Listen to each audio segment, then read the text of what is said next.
আসসালামু আলাইকুম। তো আমাদের যে পেঁপো গাছ ছিল, এক কথা আমরা মেলা আগে 1 বছর আগে যে ছোট ছোট পেঁপো গাছ লাগিয়েছিলাম সেগুলো মাশাআল্লাহ অনেক বড় হয়েছিল, কিন্তু আসলে যে রাতে বৃষ্টি আর বাতাসের জন্য আমাদের যে পেঁপো গাছ ছিল সেটা কিন্তু আসলে পরের ভুঁইয়ের উপরে পড়ে গেছে। তো আজকে আমরা আমাদের এই পেঁপো গাছটারে সোজা করব, কারণ ভাই যেহেতু পেঁপে গাছটা অন্যর ভুঁইয়ের উপরে পড়ে রয়েছে সেহেতু কিন্তু যত দ্রুত সম্ভব এই পেঁপে গাছটা সোজা করা দরকার। আর এই পেঁপে গাছটা আমি কিভাবে সোজা করছি সবই দেখাবো আমি এই ভিডিওতে ইনশাআল্লাহ। আর কত বিপদের ভিতর আমার পড়া লাগছে সবই দেখাবো আমি এই ভিডিওতে, আর সেসব দিক কিভাবে খাড়া হচ্ছে সেটাও দেখাবো আমি ইনশাআল্লাহ। আমাদের কিন্তু যে পেঁপো গাছ ছিল এই যে এটারও কিন্তু ঠ্যাক দিয়ে রাখা হয়েছে। এটা কিন্তু আরো 1 মাস আগে যে টানা বৃষ্টি আর বাতাস হয়েছিল সে বাতাসে কিন্তু আসলে আমাদের এই পেঁপো গাছটা পড়ে গেছিল। এটা একটা না, আসলে আমাদের নিজেদের এই ভুলের কারণে, কারণ যেহেতু ফার্স্ট টাইম আমরা পেঁপো গাছ লাগাইছি আমাদের ওইভাবে ধারণা ছিল না যে আসলে পেঁপো গাছটা যে সময় পেঁপো হালকা একটু বড় হয় তখন কিন্তু আসলে ওকে ঠেকনা দিতে হয়। সেটা আমরা না দেওয়ার কারণে পেঁপোর ভারে যে গুড়া ছিল সেই গুড়া নরম হয়ে যাওয়ার কারণে হালকা বাতাসে তারা কিন্তু এই ধানের ভুঁইয়ের ভিতর পড়ে যায়। তখন ধান ছিল না, যে কারণে কিন্তু আসলে কোনো প্রবলেম হয় নাই। এই কারণে কিন্তু ওইটারে সুন্দরভাবে বাইন্ধে দেওয়া। কিভাবে ওদেরকে বাইন্ধে দেওয়া হয়েছে, এক কথায় যে সজনে গাছ আছে আর সুপারি গাছের সাথে সুন্দরভাবে কিন্তু ওদেরকে বাইন্ধে দেওয়া হয়েছে, যে কারণে কিন্তু বাতাসে আর পড়ার কোনো ভয় নাই। কিন্তু আমাদের এই পেঁপো গাছটা এটার কিন্তু আর ঠেকনা দিইনি, কারণ আসলে তখন আমি দেখলাম যে গুড়াটা অনেক শক্ত আছে। তো আসলে কখন কি ঘটে যাবে আসলে এই জিনিসটা বলা যায় না। তো আজকে আমি আমাদের পেঁপো গাছ আছে সেই পেঁপো গাছটাতে কিন্তু এখন আমি সোজা করে দেবো। তো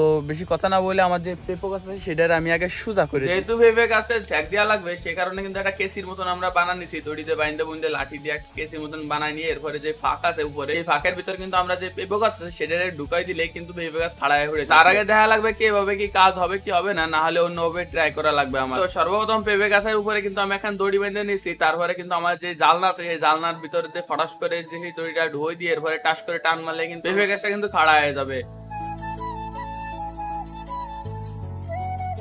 এবার আমাদের যে কাজটা করতে হবে সেটা হলো কি, এইটার এবার এর ভিতরে আটকায় দিয়ে দড়িটা ঢিলে দিতে হবে যাতে করে বাতাসে এদিক ওদিক হেলে পড়ার কোনো সম্ভাবনা না থাকে। তো এবারই আসলে আমাদের মেন কাজ, এটা আমরা এত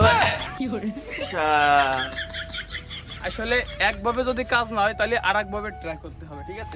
কথা আছে যে একবার না পারিলে দেখো শতবার, আমি শতবার না 2বারই ট্রাই করবো। এইটা দিয়ে প্রথমে অর্ধেক ভাঙিয়ে নিলাম। এবার আমি জিনিসটা করি, আপনারা খালি দেখতে চান যে আসলে আমি কোন প্ল্যানটা এবার এনে হাতে ইট নিয়ে কিন্তু মাটিতে লাঠি গাড়া দিয়ে আপনারা অনেকে বুঝা লাইছেন যে আমি আসলে কি হতে চাচ্ছি। হ্যাঁ ভাই আপনি ঠিকই ধরছেন, যে দড়ি কিন্তু আমরা গ্রিলের সাথে বাইন্ধে থুইছিলাম সেই দড়িটা কিন্তু এনে খুলে আমি যে কেবল লাঠি গাড়ছি সেই লাঠির সাথে কিন্তু আমার যে পেঁপে গাছের দড়ি আছে সেই দড়িটা কিন্তু বাইন্ধে দেবো, আর ছোট করে কিন্তু যে কেসি বানাইছিলাম সেটা কিন্তু পেঁপে গাছটা ঠেক দেবো। তো আমি যদি এবার দেখাই যে আসলে আমি কিভাবে গাছটা সোজা করছি, তো নিচেই ছোটখাটো একটা ঠেকনা দিয়ে রাখছি, আর এই সাইডে আমাদের যে দড়ি ছিল দড়িতে কিন্তু আসলে খুঁটি গাইডে ভালোভাবে দেখাই খুঁটি গাইডে কিন্তু বাইন্ধে দিয়েছি।